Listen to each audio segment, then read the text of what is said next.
the creek this way. I think this is it, but we still need to go this way. It looks like we might be able to get down in there and just walk it. It looks dry. Let me see.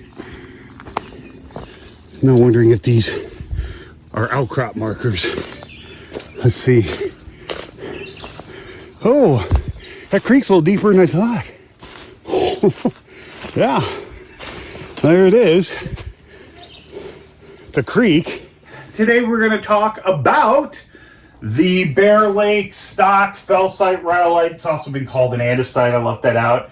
And latite. Latite's in black because that's actually what it is. Chemical analysis was done in 2021 along with a failed dating attempt. All these have been failed. Well, I wouldn't go that far necessarily. This last one's definitely a failed attempt, and I'll talk about it why. But before I take you out in the field and show you how much of a pain in the butt this is, exposure is very poor. It's not like the peridotite at Presque Isle where it's right on Lake Superior and there's nothing growing on it and it's got great exposure. It's not like that. There is a contact. I have yet to find it. Michigan Tech did this last dating and I think they found the contact. I'm not quite sure, but it's been covered up. However, I am going to attempt to date this again like I did the Presque Isle peridotite.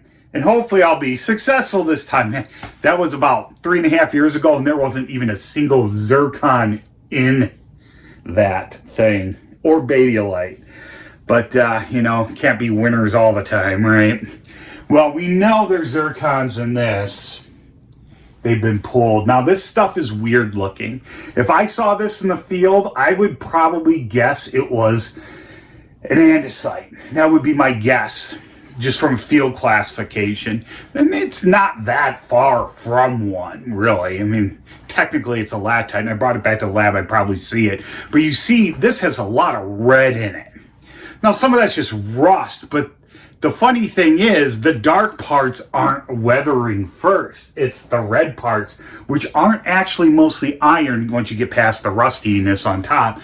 They're feldspars. Most are K-spars. So this thing has phenocrysts, which cool as the melt cools, and it contains xenocrysts, which are brought up from underneath. Now, why do I want to know the age of this so badly? Because I'm working on the Frida formation right now, dividing it into members. It's done. I just need to put it together. But I'm also trying to get some dates. Now, we don't know how old the Frida really is.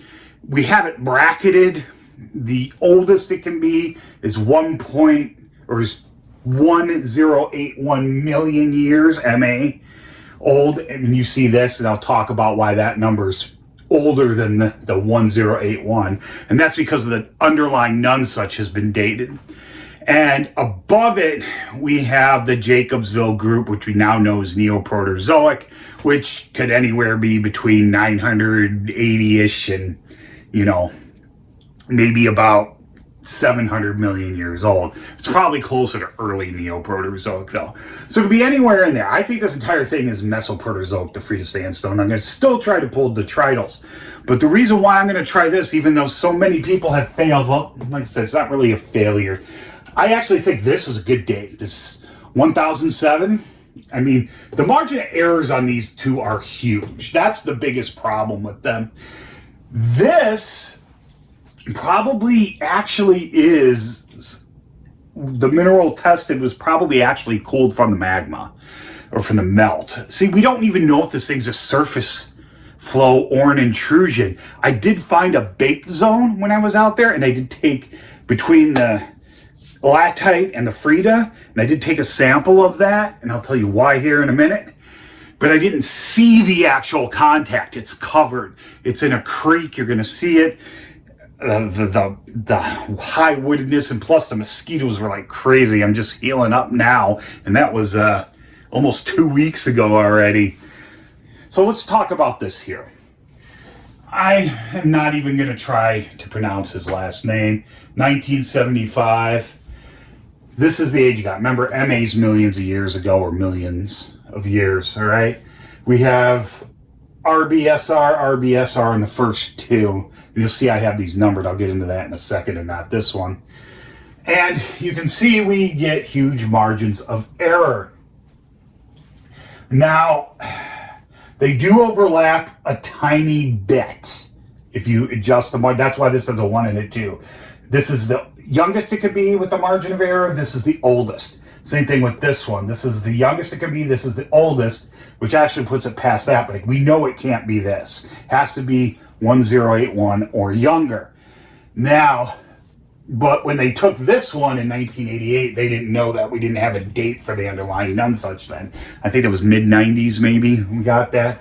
Maybe even early aughts. I don't remember. So these two aren't horribly wrong. I personally think it's probably in here somewhere. 1025 plus or minus 5 million years. I think it's very close to the end of Neoproterozoic. Yeah, this is his possible range, most likely. Like I said, if the Jacobsilli is younger, it can be younger, but this is probably the likely range. Now, I'm going to pull some detritus from the formation as well, and hopefully I can use those to kind of guide me in a direction, but I'm also going to attempt this again. This thing is what these were xenocrysts. This is really close to the age of the youngest dated Portage Lake volcanics. I don't remember the exact age, but it's really close. Probably within 1 million years of it, if not 500,000. So that could have been the origin, because all that stuff was already in place and cooled, and the basin was subsiding at the time, and this felsic rock came up through all that. So if it wasn't very hot, it was going to bring a lot of that stuff up through it. Now, I think it was hot. It's kind of fine-grained. Well, it is aphanitic, otherwise it would be a monzonite of some sort, I think. But looking at the rock, it looks like there are phenocrysts and xenocrysts in it. So how am I going to eliminate the xenocrysts?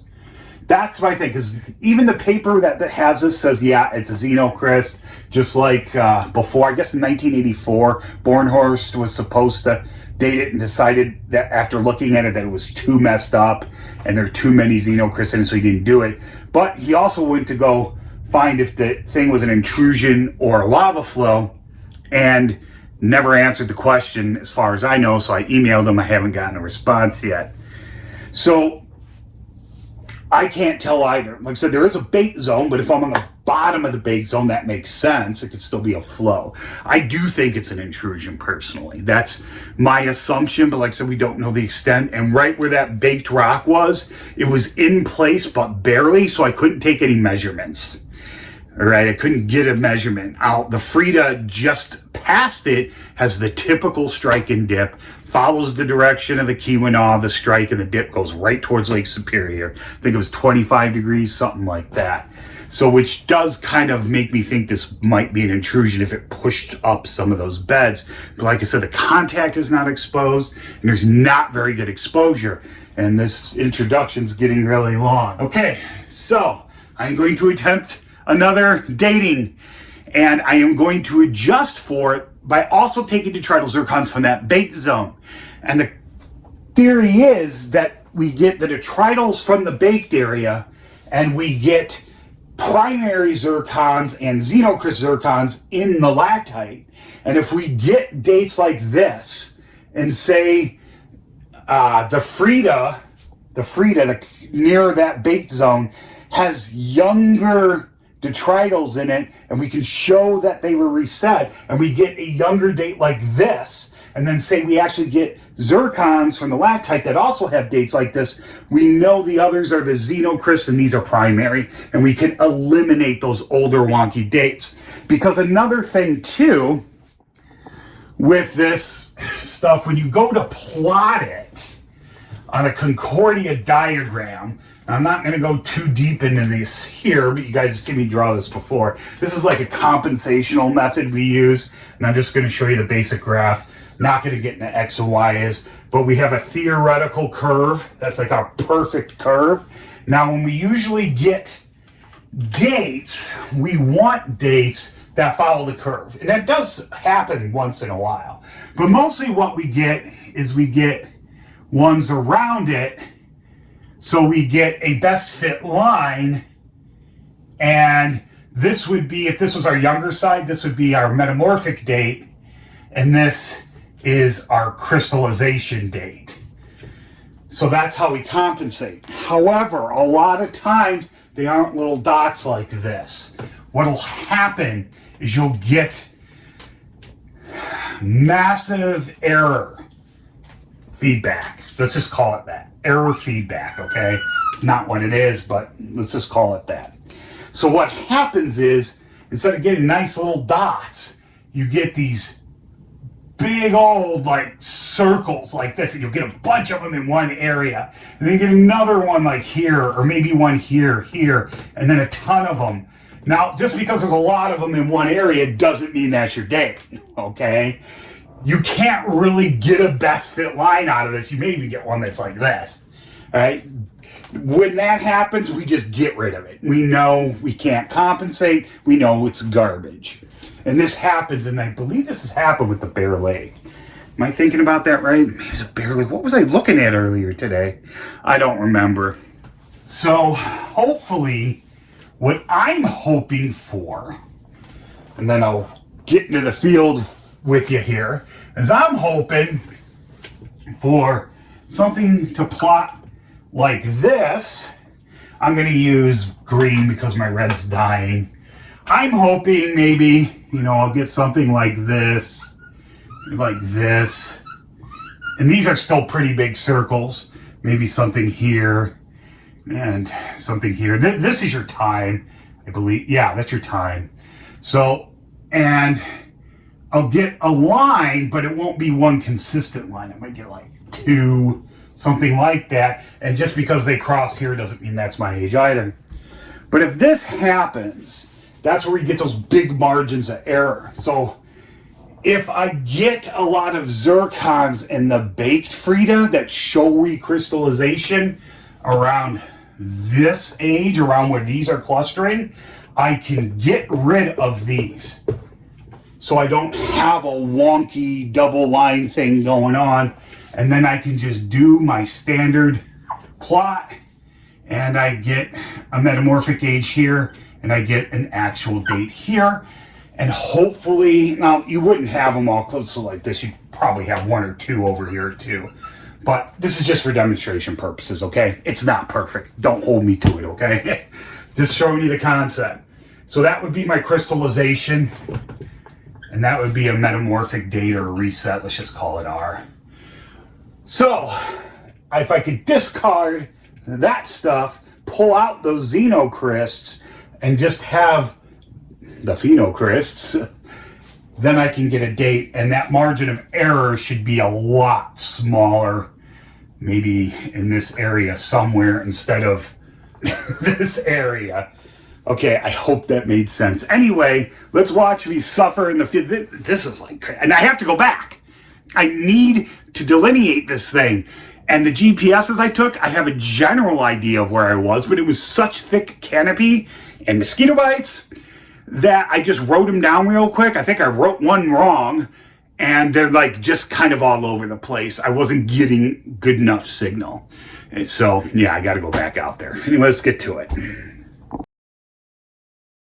Yeah, the rock should be just a little bit to the northeast, probably. Hit it. Yeah, they used it. It's a fallen tree, but yeah, they used it as one. So we're really close to where Michigan Tech says the outcrop is. So all I got to do is find my bag with my stupid GPS in it, which I know was in here. But where is it? Good Lord. It's like at the bottom of my bag. That's always how oh my God, fucking fear cans. Yeah. Yep, of course. Oh man, nature. Well, it's not a park or anything here. It's, it's county land. So I don't give a shit. Well, or the lumber company owns it. One of the two. I don't know. Lumber company doesn't give a shit if you're on their land. Yeah, I know, but it's still. But yeah, I know it does. It does. Head, etc., etc. Yeah, exactly. All right. Okay. All right. Okay, I'm gonna cross right here. You don't have to. Okay. Yeah.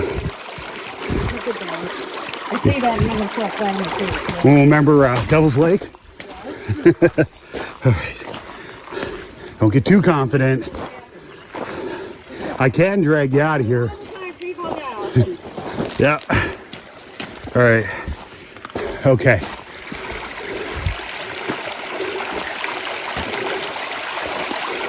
It's got to be around here. It's got to be. We have Frida sandstone. Well, I got to look at that too then. Holy shit. Nice. Okay, I was not expecting to find an outcrop of Frida here, but we're gonna hit this first if I can get a GPS on the bloody thing. All right, well, we have this as our location.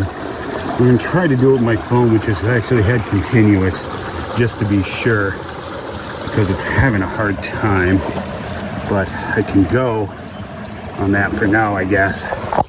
But yeah, looks like probably we're in the middle Frida somewhere. I know though, we take a sample for analysis, petrographic, and one for possible tridal. Don't know yet. All right, let me do it.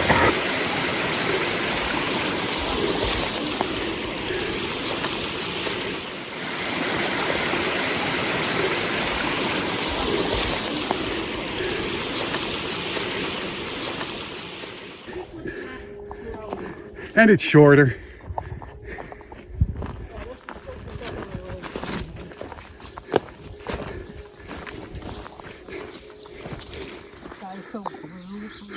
Yeah, and Truckzilla in the woods.